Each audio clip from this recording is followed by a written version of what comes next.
Okay, so let's continue with this and trying to run this um run the input on this machine. So let's try multiple runs again. Oh, okay.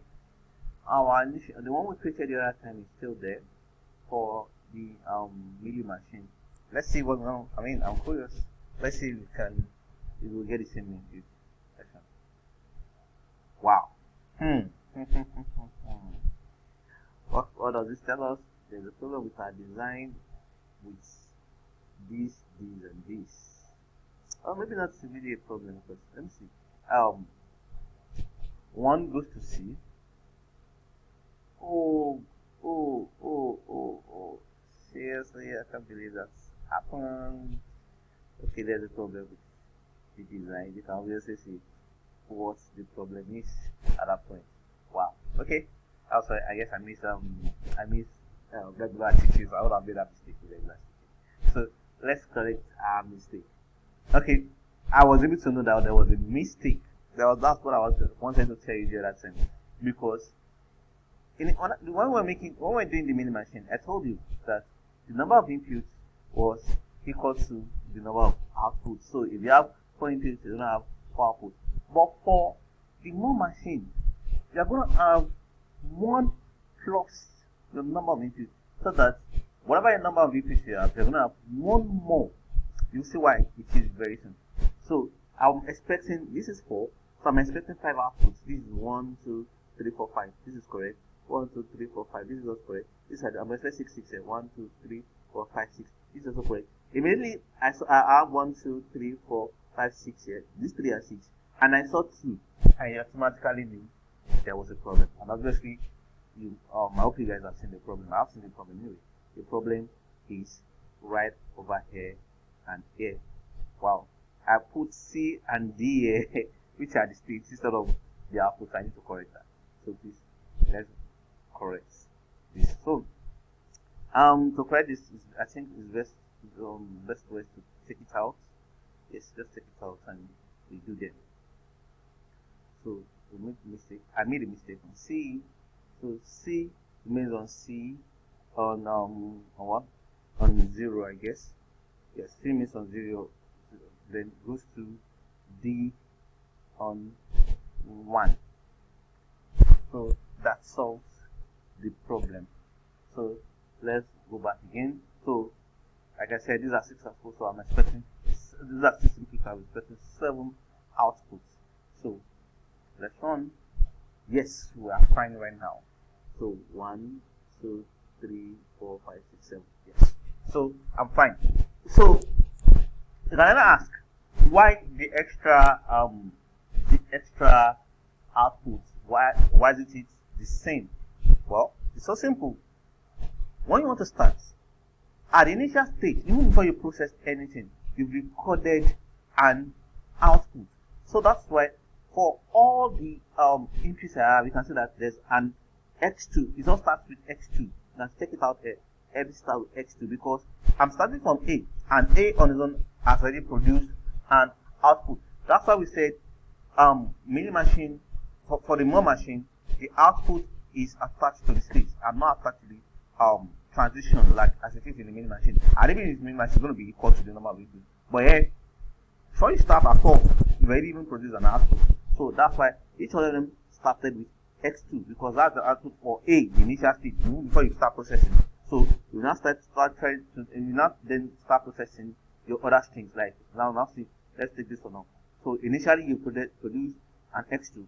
So now you not process this 0. You're gonna have x1.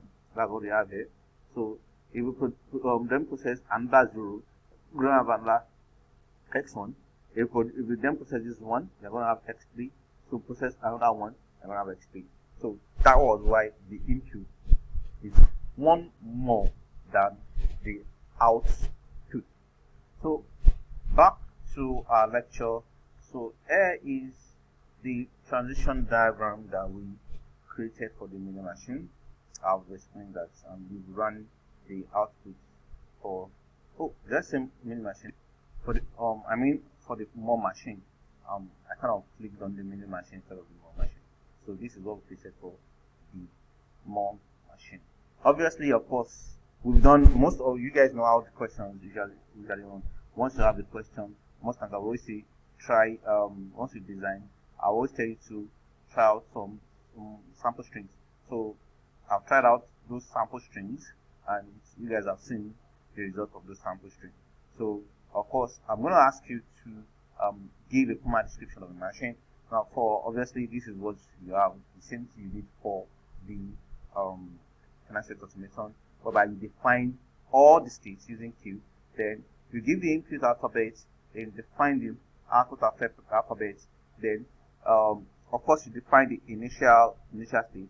Then for these two, you use your transition table for these two, for the input alphabet transition and the output alphabet transition function. Same thing for the mini machine. Same thing for the mini machine. So I'll expect you to design to give me the state that you have. I expect you to give me the input alphabet, the output alphabet. Then use the table, of course, this transition table. I'll expect you to use the transition for both the input transition function and the output transition function. I expect you to use the transition table for that. Then, of course, I'll expect you to give me the initial state. So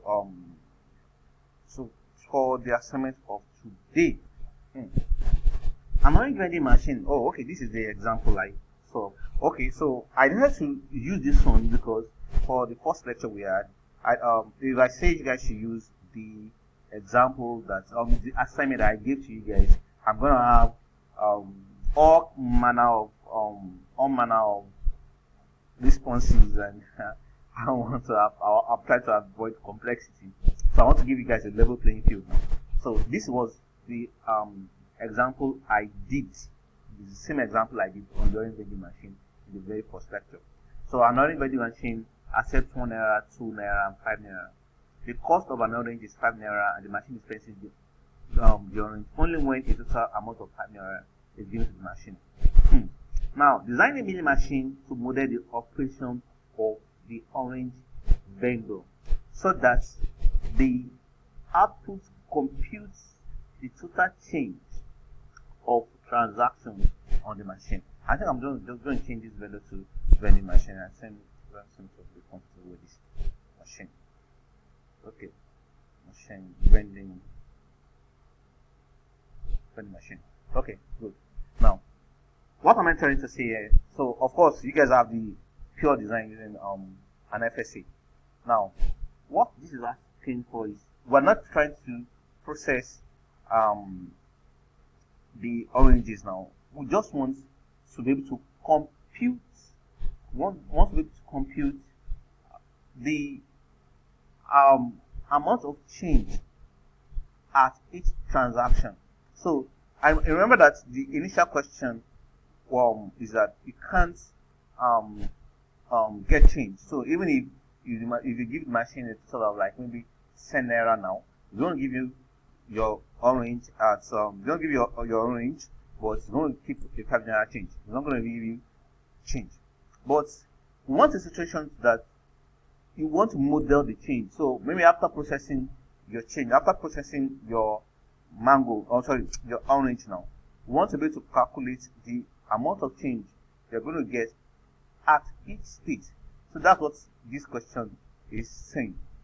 So I wanted to model it. Now, to avoid complexity, I'm not saying you should model the combination of change. Combination of change is maybe if your change is 5 naira now, I now say okay, it should give you 2 naira first. It should not give you 3 naira again, or it should not give you 2 naira. No. That's going to be too complex for you guys. Most of them no 3 naira on the machine. Just the total amount of change that you're supposed to do. So if you've given the machine a total of 10 naira now, and the machine gives you orange at 5 naira, and you're supposed to get 5 naira change, just put 5 naira. Just put 5 naira. Even if it's 4 naira, just put 4 naira. The sum of the change is what I'm asking for, not the combination of coins that can give you that amount. That would not be too complex for you to solve. But to be able to say, okay, after this transaction, this machine is supposed to give you 5 naira change, 4 naira change, 3 naira change, 2 naira change, 1 naira change. Also, not going to give you any change. So of course, not going to give you any change. They're going to represent it with lambda. You guys can ask more questions on it when we're doing the discussion anyway. So that's what the question is asking you to do. So of course, obtain the formal description of the language. I've described that for you just now. Formal description of the language, whereby you get the number of stage, you get the stage, you get the input, you get the output alphabet, input and output alphabet, you get the initial state. Then give me a transition function that depicts the input and output transition. So that is what the question is saying. So please, for today, I'm not going to entertain late submissions. I'm not going to entertain late submissions. So once it's 10 p.m., all assignments that are turned in after 10 are going to be rejected.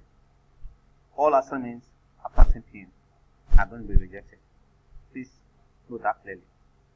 So that's the lecture for today. Thank you so much.